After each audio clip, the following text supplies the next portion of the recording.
Let me tell you of the days of high adventure.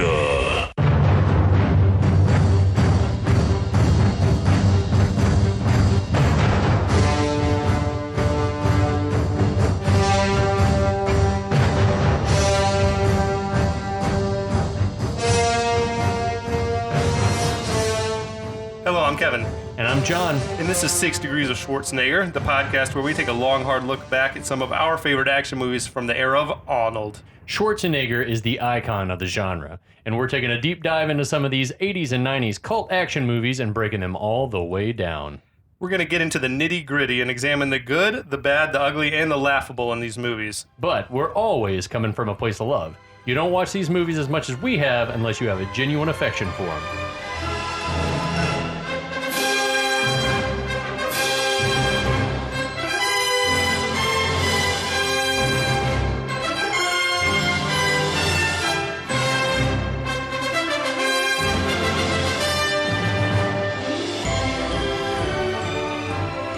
Hey, John, how's it going? Hi, Kevin. How you feeling? I'm feeling pretty good right now. Okay. I'm very excited. I'm titillated. Has the beer taken hold yet? The beer, no, it has not taken hold. This is that Terrapin Los Bravos.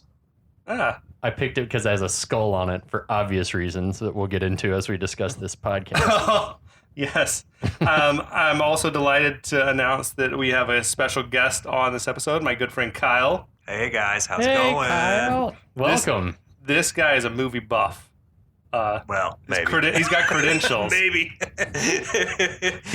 He's been talking you up. He sometimes is compensated for reviewing movies. Yeah. Thanks, Kevin. Yeah, I'm Kyle Pinion. I'm an Atlanta area film critic, a voting member of the Critics' Choice Association, and the vice president of the Southeastern Film Critics Association. He's the most well-qualified person that's ever spoken on this podcast. Yeah, you're the only person that should be doing this show. John and I are going to leave now. We'll just be quiet. You just talk. We'll interject here and there.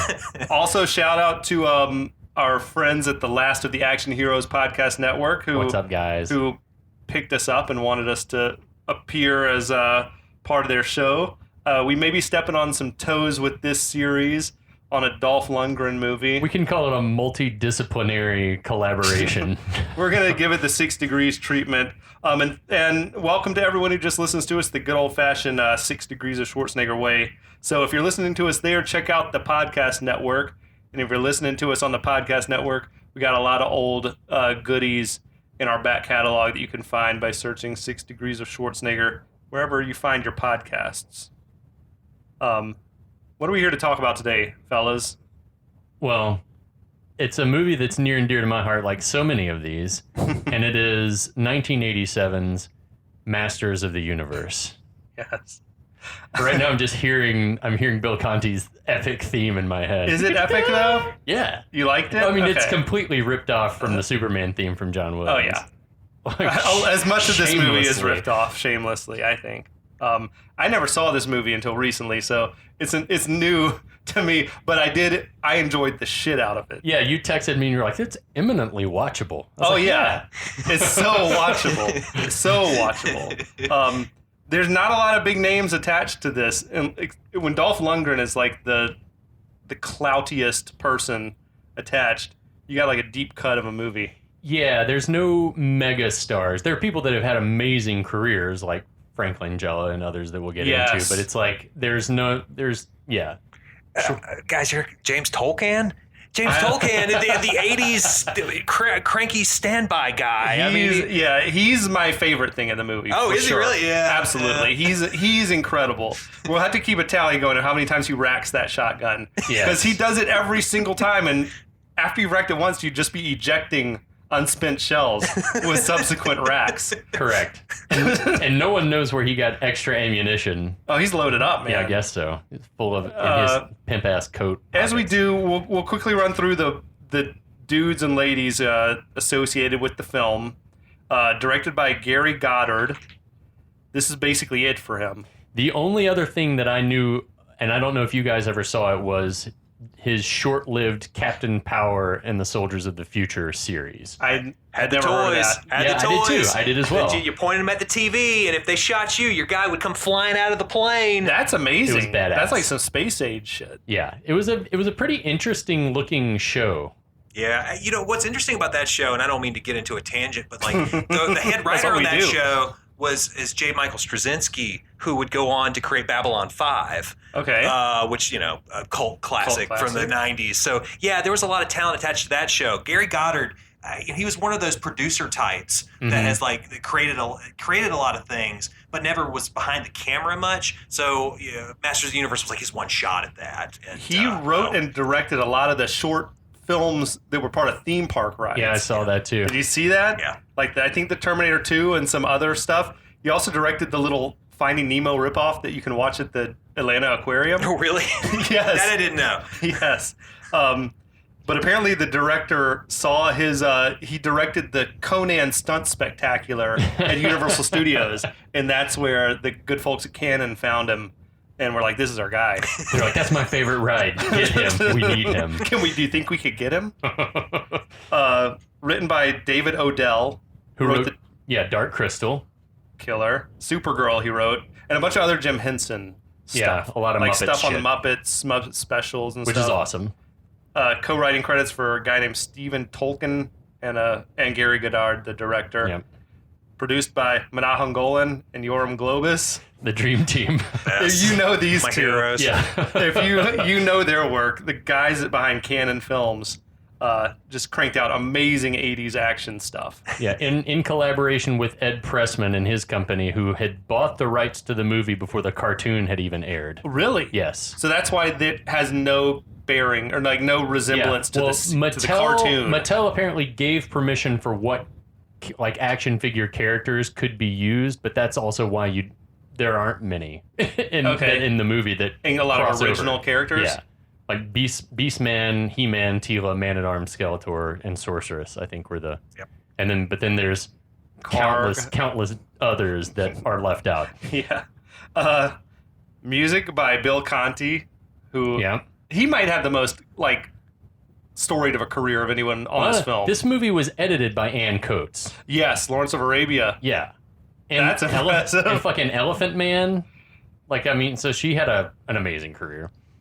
Editing is such a weird thing. It's like being a cinematographer. In a I feel way. like you can go from a prestige movie to just a paycheck movie. Oh, sure. That guy Lee Smith, who edits all those Christopher Nolan movies. He did 1917 pretty recently, won an Oscar for it. Amazing. Oh, yeah. Incredible work, in the editing room. But then, he'll edit junk, in between, It's Stuart Baird, another, famous editor, same thing. You bounce around. We had something. There was some. I can't remember now, so it'll chop out. I'm gonna abort right now because we're under a time crunch. Okay. But Bill Conti. Back to Bill Conti. Rocky. The Rocky themes were his. The Karate Kid. Close to my heart. Amazing music in the Karate Kid movies. The American Gladiators theme song. And this. Yeah. Which is just a mashup of a bunch of influences. Yeah. Inspirations. Yeah, definitely. It's sort of a mashup of Superman and Close Encounters, I feel like. There's definitely some riffs that are straight out of Karate Kid as well, that I noticed. Or even later Karate Kid movies, which might have come out after this. So maybe Karate Kid, he was ripping himself off. And he was also ripping his He-Man he themes. also rips off Gustav Holst's The Planets in the score, Okay. which we talk about all the time. I'm gonna take your word for it. We talk about Everyone it all does. the time. It's like, yeah, every composer that wrote action movie music ripped off Holst. Anyway, fuck it. Bye. Who's in our cast, John? Dolph Lundgren as He-Man, calling this role the lowest point of his career as an actor. Which I bet that's not true, to be honest. This was his second big role after Rocky IV. Yeah. Second or third big movie. Yeah. He did The Punisher, which I really liked his Punisher. That movie's worse than Masters Is of the it really? Universe. Yes. I haven't seen it since I was young. Oh, man. You know how many times I fell asleep during that movie as a kid? Oy. I got to revisit it. And he did Universal Soldier, which is a guilty pleasure of mine. Sure, yeah. Apparently, he was the only guy who was cast from the get-go. on this movie. Like when they approached the director, they said, "Do you want to direct the He-Man movie starring Dolph Lundgren?"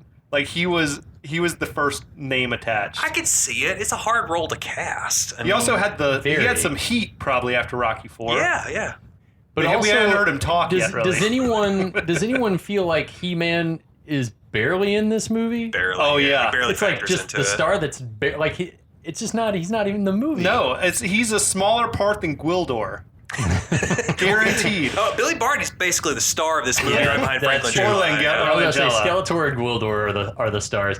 Speaking It's of Frank interesting. Langella, like as Skeletor, who he apparently loved this role, and it shows because he brings it, He went for it. just I love relishing that. it. Courtney Cox is Julie. Before this, had done the Springsteen video. That's where she got some found, murder yeah. she wrote. An episode of Love Boat. It was better things after for her. Clearly, Friends, Yeah. the Scream franchise, Ace Ventura.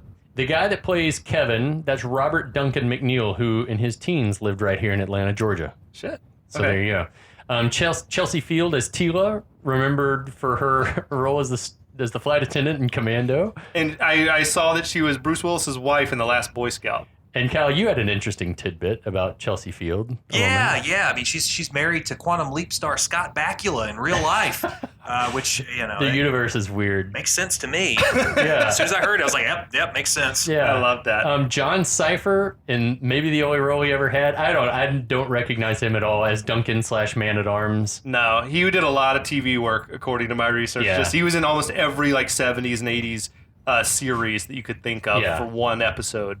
Legendary Hollywood little person Billy Barty as Gwildor, who was also in things like later in life, in Willow, Legend, tons of other stuff, both physical and voice acting. Just He was doing awesome things in the 80s, fantasy super busy. realm. And then I don't know if you guys recognize Christina Pickles as the sorceress. She's in fucking everything now. No, I didn't recognize her. Yeah, She's now? Yeah, she's still rocking and rolling. Is she in Hollywood. playing the grandma She now? always plays like a mom or a grandma. Yeah. Okay. The thing that I saw her most recently on is like a Tina Fey produced comedy show that I saw on Netflix called Great News or something like that, and she plays like some tyrant grandma or something. Anyway, and then Meg Foster is Evil Lynn with crazy eyes, and then the lovable, irascible James Tolkien as Detective Lubick. He's the dude. I'm Principal Strickland from Yeah. the Back to the Future series, Top Gun. Top Gun You're flying a cargo plane full of rubber dog shit out of Hong Kong. Wait, wasn't he in Problem Child? Yes, or the sequel at least. Yeah, He's in yeah. so much shit. Always playing. He was in Dick Tracy. the same character. He's got one mode. He's got one mode. Irascible That's why when you ass see him kicker. laugh in this movie, it just tickles me. Like when he starts giggling about how the cosmic key works. Yeah. It makes me happy to see him do anything other than just scream in someone's face. He's great. And then that's our cast and crew. Yeah. I was excited about this movie from the get-go when I was a kid because of a personal, deep and abiding love for He-Man. Oh yeah. Had I had the all the toys. action figures. Battle Cat. All of them had Battle Cat, had Castle Grayskull, had Snake Tower. They were rad toys, man. They were awesome. I guess we'll talk about a movie. Yeah. You guys feel like it? I'm up for it. All right, so this thing kicks off with that Canon logo, so you know that's quality, baby. Golden Globus production. When those two little pieces clank together, you can just feel it. Yeah, in your bowels. This is going to be a ride. A voiceover over an image of Castle Grayskull. Wait. The blue screen with the font off the top, the Well, it's opening shining. titles. Yeah. That was the shittiest thing I've ever seen. That was the shade of blue you get when there's no input on the TV. Yeah, right. And then it looked like some educational home video thing, or it was the font was just insane. Yeah, they were like, do what you can, make it look as nice as you can. Or as cheap as you can. I don't know. It was With whatever money you have left over, do what you can. And so You it was felt like you were seeing the version you weren't supposed to see, the working version. We'll fix this later. I mean, when you have a Starfield like that, though, I was hoping for Superman style, credits coming at you. Well, that's what it cranks into in a minute. Yeah, right? but those opening title things is gross. Does anyone else think that the Grayskull animation sort of looks like the castle in Dark Crystal? And is there a reason for that? It does. I mean, I just thought it looked like a straight up painting. Yeah. Which is, I mean, it was. It's fine. But it's like, you didn't even build a model? You couldn't build a model for me? They spin it all in You the could have brought a credits. toy from the toy set I don't know. and shot that. It does not look anything like, and I guess because it preceded the cartoon, it doesn't look anything like Castle Grayskull. Well, the castle and the toy version of the castle is small. I don't remember the cartoon version. Was it to scale? The one that's in It was big. the and toy that you got was like the size of someone's home. It wasn't like what you think of as a castle. No. I mean, you couldn't fit the whole castle. Neither was the he had to Technodrome. duck to fit through the door. Exactly. So we get a voiceover saying, at the center of the universe, at the border between light and dark, stands Castle Grayskull. For countless ages, the sorceress of Grayskull has kept the universe in harmony, but the armies of darkness do not rest, and the capture of Grayskull is ever most in their minds. For to those that control Grayskull will come the power to be supreme, the power to be almighty, the power to be masters of the universe. And at that point, you're free to leave the theater. John, you have to explain the rules to Kyle. So Kyle, the rule is that as soon as anyone says the full title of the film that you're watching, Sure. you're free to go. Okay. You walk may out. leave. All right. If you want. That's All a right. bridge too far. Yeah, it's like, Jesus. Okay, fine. But it does get said in most movies. We got Yeah. like Yeah. what our friend Spencer's like thing. He likes to keep a count when he Oh, watches yeah. the movie. How many times the How many title times gets they say said. Halloween and Halloween? You know, it's, And sometimes it's like you're happy to sit there. And this was one I'd probably be having thoughts Yeah. even at this point of walking out. So, Like, and oh, boy. this is where, Kyle, you are 100% correct that these extended opening credits they are straight ripped. The music, the style that they were going Yes. for is all like The colors, Superman like the ripoff. sort of rainbowish colors around the letter. Yeah, it's just everything about it. Everything. Sorry, I can't stop thinking about it. We have to move on. Okay, so when we finally get to it, It's prolonged. yeah, The opening Well, I mean, credits. it's It's sort of- like Superman. yeah, they were They very thought they were long. making an epic They for were- sure when yeah. they made Masters of the Universe. So after some time, we finally get down to it. We come out of an explosion and we see prisoners being rounded up by dudes in black armors, very Darth Vader shaped helmets and shit, on a rugged desert landscape with Castle Grayskull off in the distance, and there are like fires burning and smokes rising in the distance as well. And we cut to Skeletor entering a great hall, walking towards a throne, staff in hand, and also holding something. We don't know what it is. Instantly evocative of Star Wars. sure. Yeah, Like it's like when the Emperor enters Right. a room or whatever. But the dudes were the stormtroopers, I'll call them, were like straight up wearing Darth Vader helmets. Yeah. The shape of it, Yeah. which I think was inspired by Nazi helmet shape Right, as well. right. But still, And here, this is where like Conti ripped off the Holst music for the plane. It's like dun dun dun dun dun dun dun dun dun dun. And also, when the door closes, the thing on it looks like looks like a Skeksis from Dark Crystal. Oh, It looks really? like one of the bad guys. I'm just I like, felt what's like- happening here? I felt like a lot of stuff was being recycled in this movie. There's a network of walkways over what appears to be a bottomless pit. Skeletor The asks, set was amazing. It was huge. The throne room set or the Great Hall or whatever Yeah. it is. Well, it's the only part that actually looks like something out of He-Man, the cartoon. Right. Okay. I mean, literally, if it's the only impressive piece that they even like tried to put any sort of imagination from the cartoon and the toy, like comic books, into the actual Right. film. Everything else is it's like an anonymous beach in Palm Springs or Right. something. You know? Down in the bowels of the castle, it was like some MC Escher shit happening down there, Yeah. like these interconnected staircases and stuff like that. apparently that was the biggest soundstage in Hollywood, or the biggest set built in Hollywood in 40 years at that time. It was like 2 sound stages that they knocked out a wall between, and Insane. that's what I read. But did it register to you guys watching that the stormtroopers are meant to all be robots? No. No, Not no. even when sparks fly, when He-Man or whoever hits them, I didn't realize until after going back Yeah. and doing research for this that they weren't supposed to be people. Basically, they had a deal with Mattel that He-Man wasn't allowed to kill anyone on screen. So they made everyone robots. The amazing thing is this: the mark against this movie is that it was too violent for like families and stuff. Is that what people say? Oh yeah, when people were leaving the film, it's a big part of the reason why it wasn't like a huge hit, because people thought, no, He-Man, it's too grim, it's too violent. Maybe Mattel knew what they were talking about. Maybe. Yeah. But they didn't make it clear. There's nothing about the army that reads as robots. Wow. No, yeah. not at all. Skeletor asks for an update from his lieutenant, a woman, Evil Lyn, which is kind of awesome, with unnatural piercing blue eyes. And everything that I read was like they swore up and down that those were contacts. Like, no, those were her actual crazy blue eyes. Yeah. She tells him their army has seized the city and the castle, and they almost have the Thenurian. Whatever that is.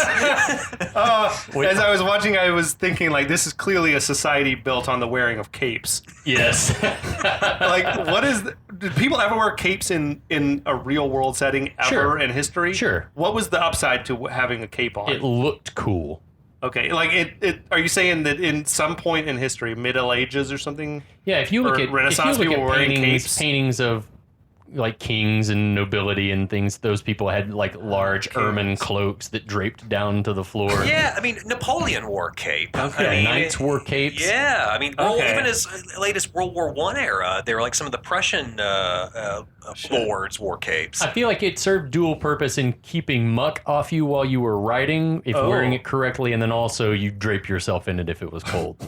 That's cool, man. Anyway, I'm into it. What's a Thenurian? What's a... Skeletor is like cut to the chase. Where's He-Man? That's what we are all asking. The leader of the I resistance. think when we're watching this movie, where the fuck is He-Man? Yeah, where's He-Man at? Evil Lyn tells him they'll soon have him. Skeletor wants He-Man kneeling at his feet. Evil Lyn says, after all this time, Grayskull is ours, and Skeletor's quick as he sits on the throne to point out, no. He's like, no, mine. I dig it. This is the first of many just epic screams from Frank Langella. Like, this whole movie is just like getting after it. His voice acting, because you don't get to see his face, is superb. I also liked how Evil Lyn just stared right down the barrel of the camera. Yeah. When she just stares straight through that lens. Right. I spent most of my childhood believing Evil Lyn was played by Kirstie Alley.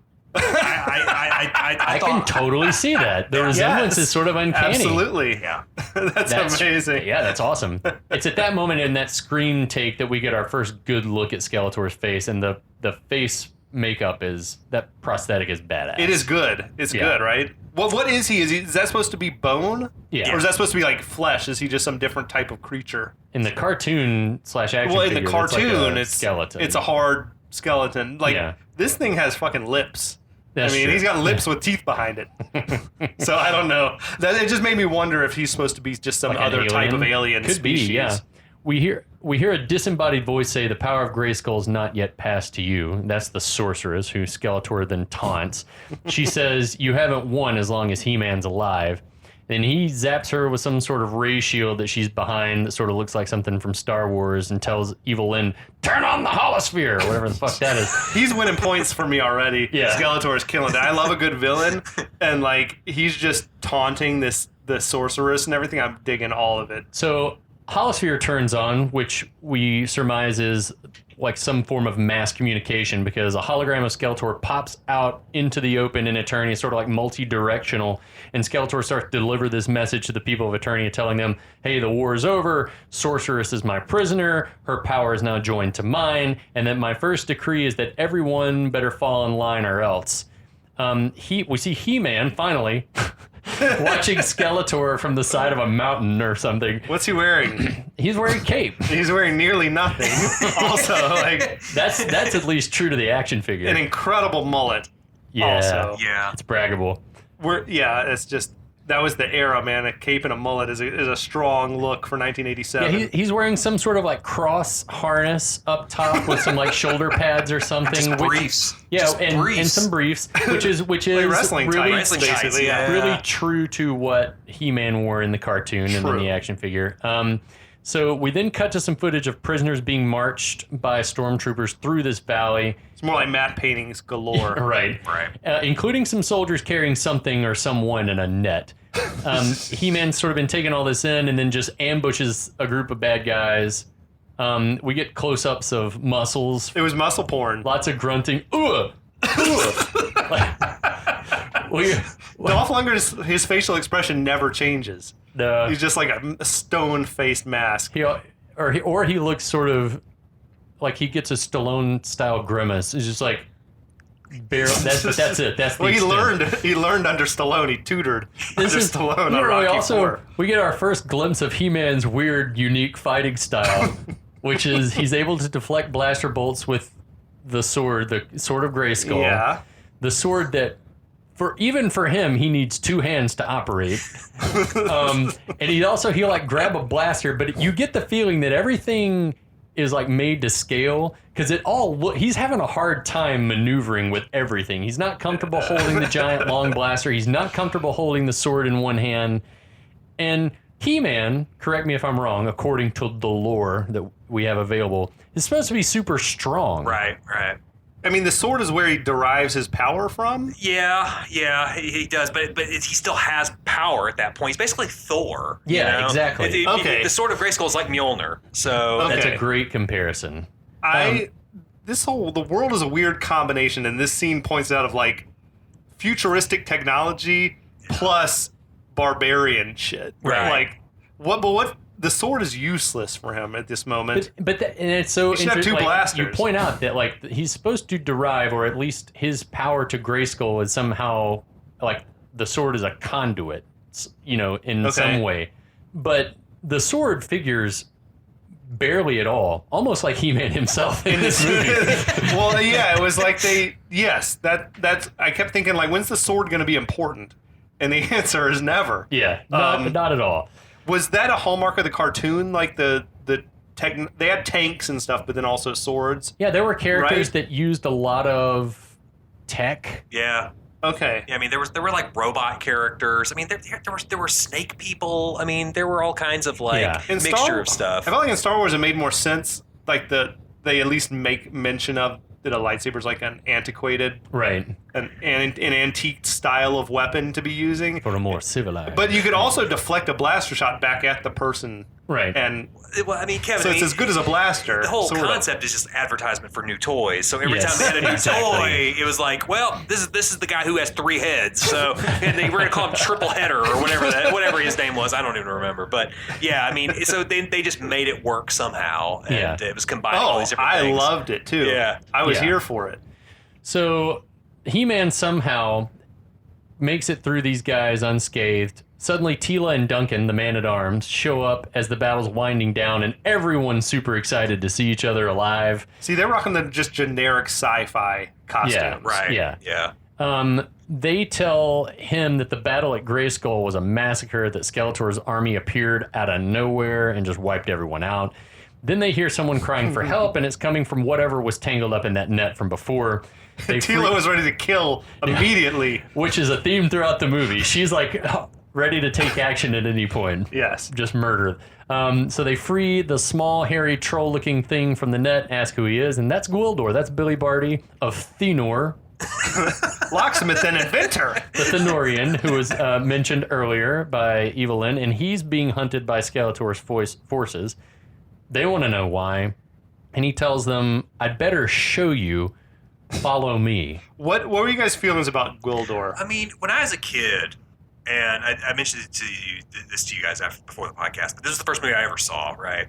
And That's amazing. First movie in the theater. love I that had so the whole much. memory of it. I brought some of the toys with me. I had He-Man and I had Faker, who was the blue one with the orange hair. He Yeah. had like the recording stuff on him, but it's just like a sticker you could take off.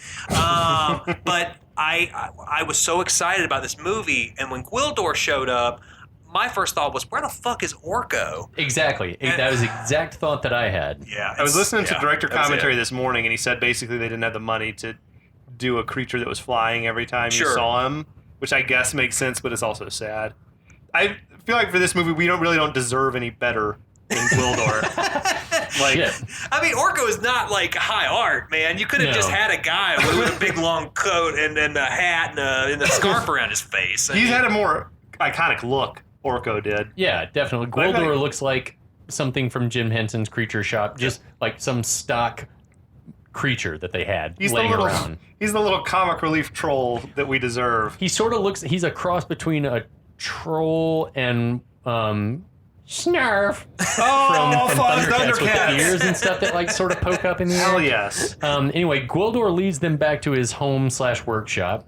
There's a weird line when they get there, right? About, I remember when you didn't have to lock your doors. Those days will come back. It's like some right-wing I thought the same thing. Reagan shit. It's like, okay.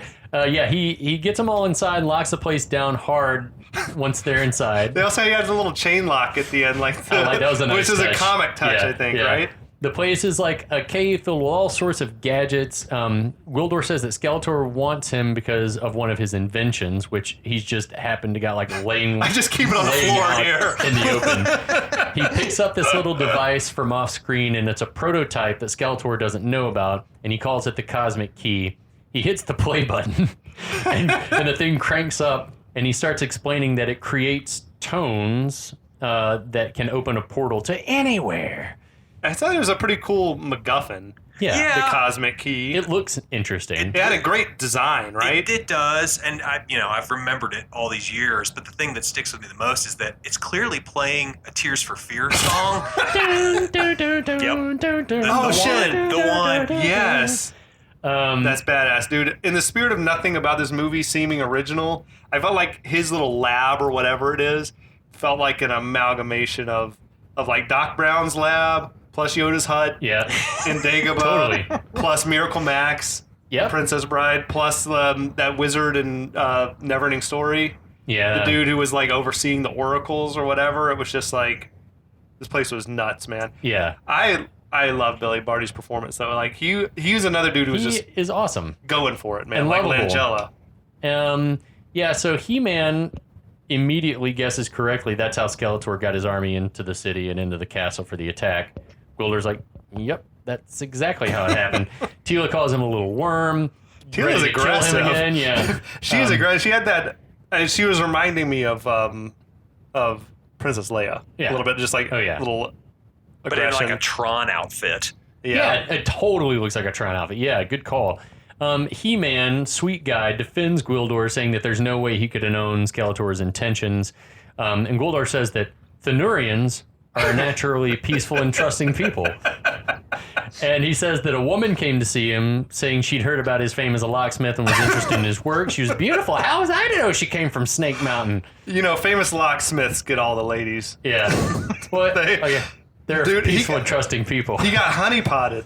Like by the little horny Thenurian. I know. Did they fuck? Him and Evelyn? I don't know. I don't know what Thenurian's sex organs are like, or if Evelyn's even. Evelyn is into sex, or at least into torture. I don't know. I wondered if she appeared as herself or as like another.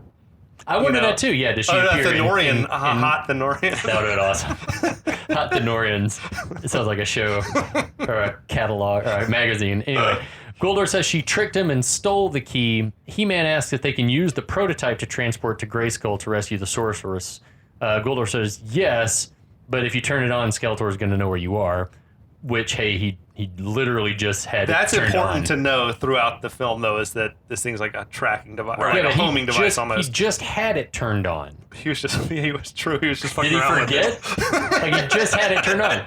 Anyway, this is the first of many times that the mechanics and the rules of the Cosmic Key don't make sense. Okay. He's like, no, don't turn it on. Like I had just done. Anyway, but just then an alarm starts going off, and we see outside some of Skeletor's stormtroopers are there with a weird-looking creature called Karg in the lead. He's not a cartoon character, not an action figure. There's a weird, needless little in shot of them trampling his garden, or whatever it was he had. They have no respect for the natural world, I guess. It's like just destroying geodes. Destroying Gwildor's rock garden. Gwildor leads the good guys to a secret way out to the tunnels underneath. This goes out to the tunnels underneath Grayskull. He says, Why does Gwildor have a system of caves that lead to Grayskull? I don't think he built the caves, right? No. They just existed? They built them on top of caves? I don't know. But why would not the sorceress or He-Man or whomever have shut that shit down? They do just pop up in the throne room shortly. Right. Literally. Without having used the key. No. I got a cave that goes straight. Why do you have a cave that goes to the throne room? No one suspects the Thenurian. They all flee. Gwildor grabbing the key before skedaddling, saying he doesn't like adventures. The director said that was a Lord of the Rings homage. Is that something that someone says in Lord of the Rings or in The Hobbit? Bilbo. One of the Bilbo is like, I hate adventures or something like this? Okay. That also is just a line that's perfect for trailers, right? Yeah, sure. The bad guys break in, and Karg, with his epic mullet, says, "Find the key! Tear this place apart!" Great makeup on him, though. His look is crazy. I dig him. He looks like a hair metal guy gone wrong, though, especially with that long flowing mane. He looks like a character from the last movie we did, the feral kid from Road Warrior. He had the hairdo. So meanwhile, He-Man and the others have taken the tunnels directly into the throne room at Grayskull. The joint's completely empty. He-Man points out, he's like, no, Skeletor is here. I know he's waiting for us. This feels like a trap. Because it is. And then they're like, oh shit, there's the sorceress. Let's go. This is also the first of many times while they're sneaking around that I realized, it looks like Duncan doesn't know how to, carry a weapon. He doesn't know how to, operate a gun. Anyway. That's probably true. I mean, I don't think they went into all that weapons training. Maybe not. In this era. Then they see the sorceress, and they run up to her.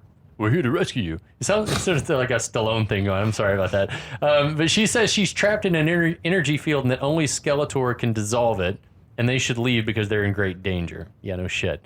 They don't want to leave without her, and they put Gwildor to work using the cosmic key to open up a door on the other side of this very within small... the phone booth size. I feel like that would kill the sorceress, but whatever. She could be cut in half. Possibly, yeah, based on what we see later on. But again, the rules, we don't know what the rules are. The sorceress says Skeletor is draining her power, but I can withstand him until moonrise, when the great eye opens on the universe. It's just mythos on top of mythos, right? And it doesn't make any sense. It sounds cool, though, right? Sure. It sounds very cool. That was a very specific time that she knew how long she could withstand his I like that spell. They're a lunar society when it comes to their mythology or their... Moonrise, to their religion. Which apparently is when the moon reaches its apex is moonrise, or is it when the moon appears on the horizon? Sorceress could tell us. I didn't study my astronomy. I'm going to say apex because that's clearly what happens later. They mention it I think later. It is the apex. Yeah. Okay. I think it is. Just then, wouldn't you know, Skeletor's army begins to just trot up in that great hall. He-Man's like, everyone hide. Where? I'm going to stand here in the open. You guys hide. Yeah. Skeletor enters, sizes up the situation, says he's been waiting so very long for this moment. He-Man demands Skeletor let the sorceress go. Skeletor's like, nah. Skeletor says that her power... This is the third time someone says, her powers are transferring to me, and when the moon reaches its zenith, the great eye will open, and all the powers of Grayskull will go to him, and the sorceress will die. You got to hammer it in for these 7-year-olds exactly. there watching it for real, though. That's what it is. So wait, all the power of Grayskull is concentrated within the sorceress and not the sword? It's very confusing. Yeah. I feel like the sword is a non sequitur at this point. It is merely a weapon that the guardian of Grayskull uses. Hey Turk, come here, Turk. Give me that. What a good boy. Sorry, buddy. He wants to be in the podcast too. The sword's it doesn't matter. Right. It seems like what matters is the castles and the vortex of the universe. Uh-huh. And I guess maybe this is some, I don't know, particularly important day or something. That's a great point too. It's why moonrise on this particular day, the eye opens. I don't think it opens every night, does it? What I don't understand is he's already beaten He-Man, and he has this all-powerful army. What else does he need to do? Yeah. Well, and later on, he gets all those powers he's talking about, and he still gets his ass kicked. Yeah, we're gonna talk. We're gonna talk at length about all of that because none of this makes sense. It's I don't understand the relationship, how the power of the universe works between the castle, the sorceress, and the sword. Maybe. Did you notice Duncan is just straight rolling his eyes during the speech? He's dare threaten her life, and he's like, I dare anything. I am Skeletor. He's killing it. Yeah. Though Langella's killing it. Yeah, he tells them to throw down their weapons and pledge loyalty. He-Man says, it's not the sorceress you want, it's me. It's always been about us. It's like, okay. And we do get, like, Skeletor's straight obsessed with He-Man. Yes. Like, there's 100%. a lot of obsession in this movie. Yeah. I feel like I want to talk about more as we go. It's like over the top. Like a truck. Like a truck. So Evelyn at that point notices Gwildor back there fiddling with the prototype. It's the locksmith. The little worm has another key. That's the second time in like 5 minutes he's been called a worm. By two different women. Two different characters. Yeah. So Skeletor gives the order, kill them! And all hell breaks loose. Everyone starts shooting. Duncan tells Gwildor to use the key to get them out of there. He-Man draws his completely useless sword. I'm going to deflect some blaster bolts. Gwildor warns them, I'm not sure where we're going. So he's just like mashing buttons on the thing, like just pressing all the buttons he can. He-Man's reluctant to leave the sorceress, but she says she still has until moonrise and y'all have to go. He's like, I won't leave her. It's like, why? You're doubling down on not leaving. He is doing go. a Stallone impression now. That's like his version of his accent is just Stallone. Yeah, I definitely think that's what it is. Okay. So we see a portal opens. Teela and Duncan dive through. One of the stormtroopers shoots the key out of Gwildor's hand. He-Man scoops up Gwildor and dives into the portal. Skeletor shouting for his guys to get the key, but then out of the portal comes a grappling hook, which latches onto the key and jerks it into the portal as it closes. Dude, you know I love a grappling hook. Kyle probably doesn't know, but anytime there's a grappling hook in a movie, it just like it catches my imagination. Oh yeah, like yes, fucking grappling hooks, dude. Yeah, Skeletor starts old school. Yeah, he's like demanding like track them down, bring the prototype to me. Evelyn points out that Gwildor was just over there mashing buttons willy-nilly, and that there's no way to tell where they went. But Skeletor's like, all right, well, whenever they try to use it again, track them. And he says. He gives some Ricky Bobby logic here that He-Man lives and possesses the key. I must possess all or I possess nothing. If you're not first, you're last. If you're not first, you're last, baby. So kudos to Langella because he's doing the impossible here. Like with the material he's got, he's delivering a strong performance. It's amazing. So then we get like somewhere in a mountainous region, there's some blue lightning, which I love. Blue lightning in the sky, a portal opens, and the gang, they come flying out hot. Blue lightning is your version of a grappling hook. Like totally. Anytime there's a movie with the blue lightning effect. I'm like, yeah, that's badass. So everyone comes out unscathed except for poor Gwildor, who's like stuck face down in a pond. He-Man saves him from drowning. Duncan and Teela laugh at Gwildor's near death. They love that shit.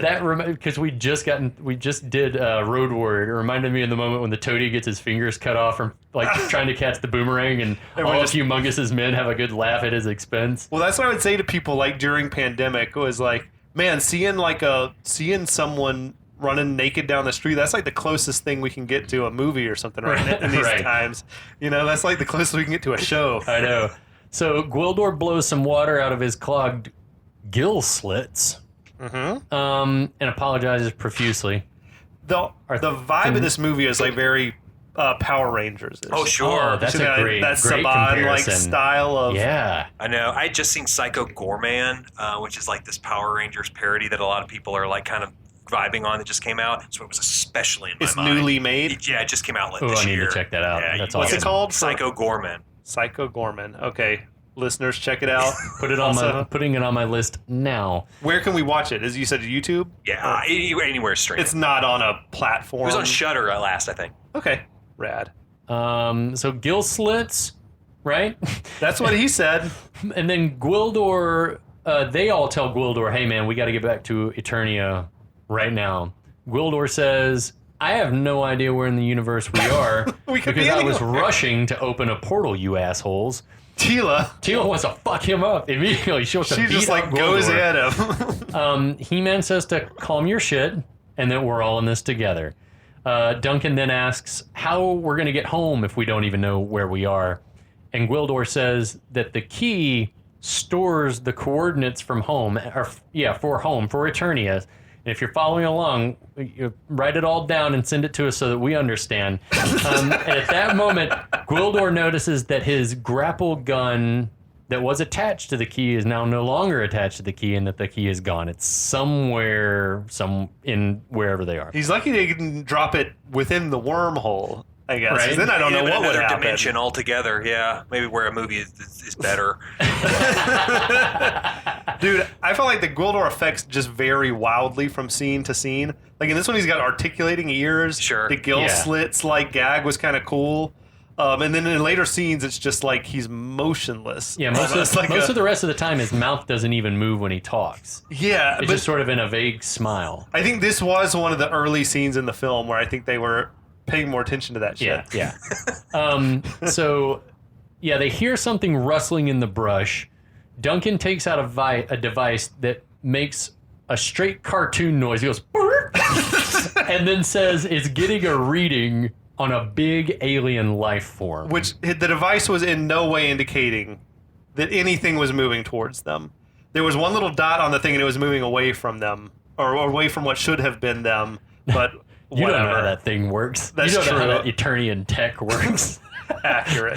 Tila wants to kill whatever it is. Just come out. That's She's her a hothead. Yes. But He-Man stops her from blasting away, and a cow steps out. Is that supposed to make us instantly think Earth? Yeah. This could only be Earth? Yeah. But where? I mean, the actual sort of like topography doesn't make a whole lot of sense to me. Much of the rest of the Right. movie. It's convenient that these English-speaking Eternians That's another pop gripe up that I in an have. English-speaking part of the world. That's another not in the middle of the huge ocean. gripe I somewhere. have with this movie is that, like, do Eternians speak English? Do they read the Phoenician alphabet? Like, is that the way this works? It's convenient as hell. So the cow moves. The audience laughed, I'm sure. I don't remember. Big laugh line yeah. for the cow. Yeah, and Gwildor tries to strike up a conversation. Maybe it's intelligent. He-Man lays out the plan. Oh wait, it's 0.84 chromons till moonrise. Everyone, I feel like that's Why- a little over a half of a day. why right? are they bothering with chromon? But they haven't told For us what a almost 2 chromon days. is. That means nothing to us, right? No. Yeah. I mean, it's just like hand waving away their own sort of metric system. Yeah. Eternia has a metric system, but they don't have, they still fight with swords and shit. So They Sure. do speak English. They thank speak God. English, but yeah, okay. He-Man lays out the plan. Find the key, transport back into the castle, save the universe. They synchronize their personal locators and split up to go looking for the key. We also get the first statement of the line, "Good journey," which I have loved ever since I first saw this Nice. movie. Love that. I want to know, how is the key not right there where they all popped out of the hole, where they all popped through the portal? They were How going is it real somewhere fast. We don't know.